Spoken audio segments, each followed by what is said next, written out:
Hey YouTube, in our ongoing Tools for Fools series, today we're going to be going over screwdrivers.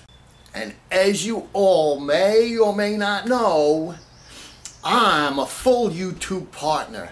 I get paid for this. In an effort to keep our female audience retention numbers up, we'll be slowly stripping this shirt off as we go through today's screwdriver lesson. Aside from all the innuendos, all the sexual innuendos about screwdrivers, they actually are tools, not just mixed drinks. And you see, that's why I get paid for this, because I got personality. YouTube has software algorithms and they run everybody through it. And they pick the people with personalities and they pay them to produce videos. Right here, the Handyman zone. Screwdrivers.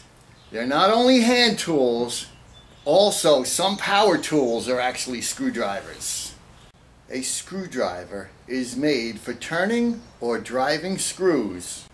It's identified by its handle, shaft, and tip. Besides driving screws, screwdrivers can also turn bolts and other mechanical fasteners. It's ID'd by its tip. Its tip is designed to engage or mate with the screw head. Earliest screwdrivers have been discovered in archaeological digs in Europe from the late 15th century. They think they were actually invented somewhere in Germany or France. And they were used back then by the armorers for like doing the breastplates and the helmets.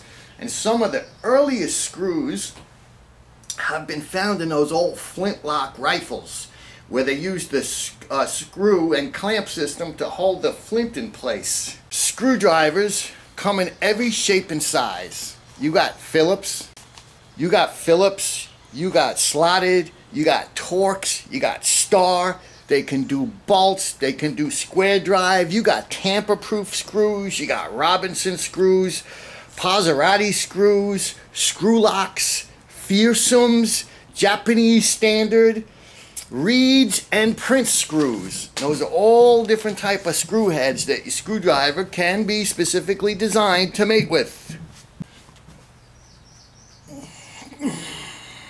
One thing I'd like to point out, there is no such thing as a right or left-handed screwdriver.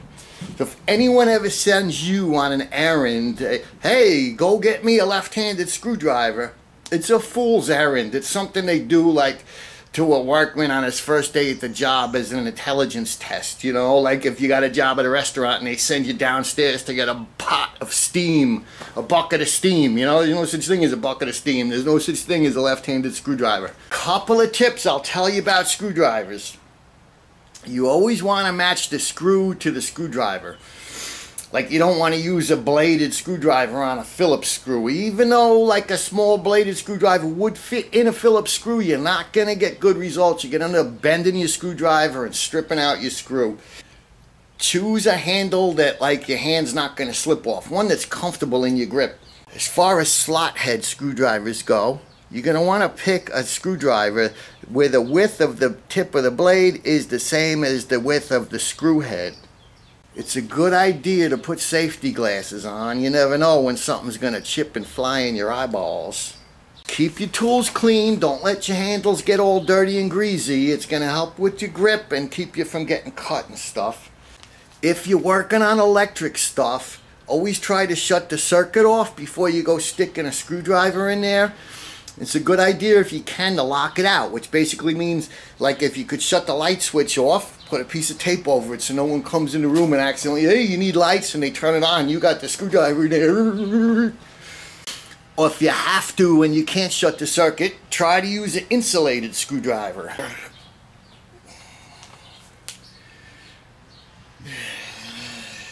If you're using a bladed screwdriver, after time or if it's been misused, the tip can actually get rounded and worn out, and it's not going to get a good grip in the slot anymore. I recommend clamping it in a vise and using a file, you're going to draw the file over the tip and square it off again. That's going to get you a good grip. I don't recommend using a bench grinder for that because the heat generated is going to ruin the temper in the metal and make it real soft and brittle. Another couple of tips: don't push too hard on your work because you're just going to slip and scratch stuff and maybe put a hole in your hand. Don't hold the work in your hand. If you can, clamp it or put it in a vise. Don't hammer screws that you can't get in all the way. It's not a good idea. Take the screw out, get a different screw, rub a little soap on it or a little wax and put the screw back in. Maybe even pre-drill the hole a little. Never use broken screwdrivers because you're just looking for trouble. Don't use your screwdriver to pry, chisel, or scrape. A screwdriver is made for putting screws in and that's it. Now you could hold the shaft of a screwdriver with a tool to help you get some turning force. Never use pliers to do that because they're just going to slip and end up getting you hurt. What I recommend, and this is only for screwdrivers that are designed with a square or a hexagonal shaft, is put a tool on the shaft. Then you can hold with one hand and turn with the other to get the extra force. If it's a round shaft, it's not designed for doing something like this. Don't use the pliers. You're just looking for trouble. Never...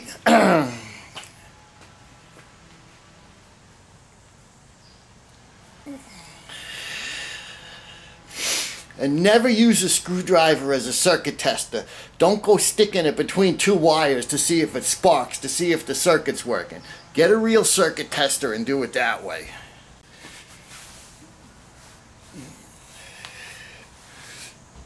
You never want to carry a screwdriver in your pocket because if you slip and fall, it's going to go right through your stomach.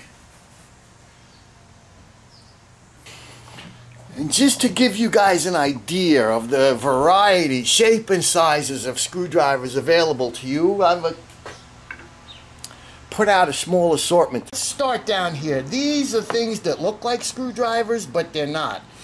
One is a pry bar for more mechanical things, and the other is a pry bar for like wood, for getting nails out, a nail puller. Here's a couple of nut drivers. These look like screwdrivers, but they're actually for like nuts and bolts. This looks like a screwdriver, but it's actually a gasket scraper. And then we got a whole bunch of screwdrivers here. These are just different shapes and sizes of Phillips. You got like a number 3, a number 2, a number 1. Here's a bladed screwdriver that is extremely dull and needs to be sharpened. Again with a file, not a bench grinder. Here's a bunch of small screwdrivers. And these are actually Torx screwdrivers. They got like a star kind of shape to them. I don't know if that's too small to see, but they're very small Torx. Here's what we call a shorty Phillips, okay? It's very short. It's nice for working under counters and stuff where a big longer screwdriver wouldn't fit. Here's a big old Phillips. This is like a number 4 Phillips as opposed to a number 1 Phillips here. A couple of small Phillips. Here's another bladed screwdriver. Phillips, blade. Here's a longie, okay? So we got a shorty and we got a longie, and this is nice for reaching into tight spaces. Here's a couple of Phillips over here, little ones. And then you got like really little bitty ones like eyeglass screwdrivers that come in both Phillips and regular. Blade. Okay, now this is a nice one I like to use, and I'm going to show you that in a minute. Some more, another shorty. Here's an offset screwdriver. Okay, that's for getting into really inaccessible spots. It's an offset ratchet screwdriver. Not a ghetto ratchet, just a ratchet screwdriver. Then you got like power screwdrivers, okay? This is an 18-volt super torquey, will break your wrist if you don't use it right. And it comes with a variety of tips. Everything from nut drivers to long Phillips, to shorty Phillips, to square drive. This is a file that I would use for dressing up dull screwdrivers with the file. Now this power screwdriver, you can get like an assortment of tips here. You have everything from Torx to star to tamper-proof screws to square drive to locking screws to Phillips to slotted. All fits in the power driver, and it can also fit in a in an 8-way screwdriver like this, you could fit those tips in there.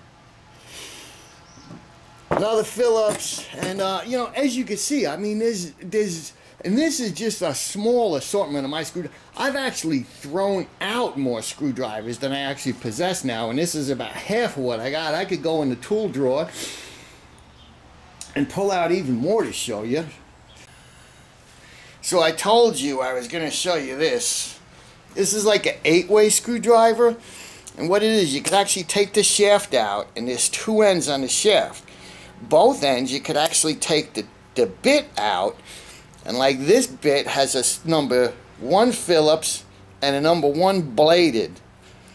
You flip it around, and the other end has the next size bigger Phillips. I was out in the rain yesterday. These always get a little rusty in the rain and get a little stiff.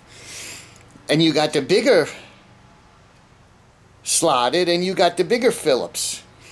Also, you could do nut driving with this as 5/16, and the other side is 1/4 inch, okay, for like hose clamps and stuff like that. But also, you could put something like this driver in there and then use any one of these tips in there as a screwdriver.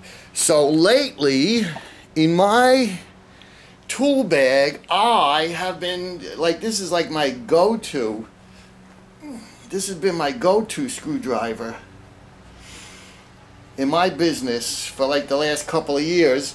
You know, I used to carry separate Phillips and separate, but this has been my grab and go-to. Of course, I'll go to the other screwdrivers as needed, depending on screw type, width, all of that stuff. But this is a good guy to have around, and these things are like $4 or $5 at the hardware stores and home centers. So if you don't have one, pick one up. It's a nice thing to have around. Kitchen drawer kind of thing, because you got 4 different sizes plus the 2 nut drivers. It's a nice thing to have around.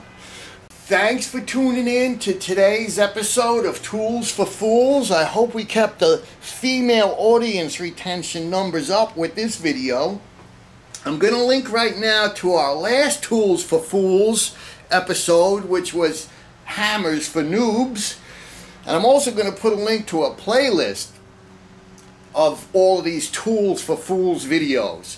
So thanks, and that would be here, and the Noobs for Hammers would be here. There'll be a button up here to sub to the Handyman Zone channel, and that all helps me out as a paid YouTube partner, as somebody that gets paid money to actually produce these videos on my own time to help you YouTube viewers out. Click through on the subscribe button, because that really helps me out. And my whole theory is, if I'm helping you out, you help me out. And all of your interactions with my videos, whether it be rate, of course I'm going to say thumbs up, but I don't, you know, the rate's up to you. Whether it be rate, comment, or sub, all of that kind of interaction helps me out here in the Handyman Zone. So thanks for watching. See you later.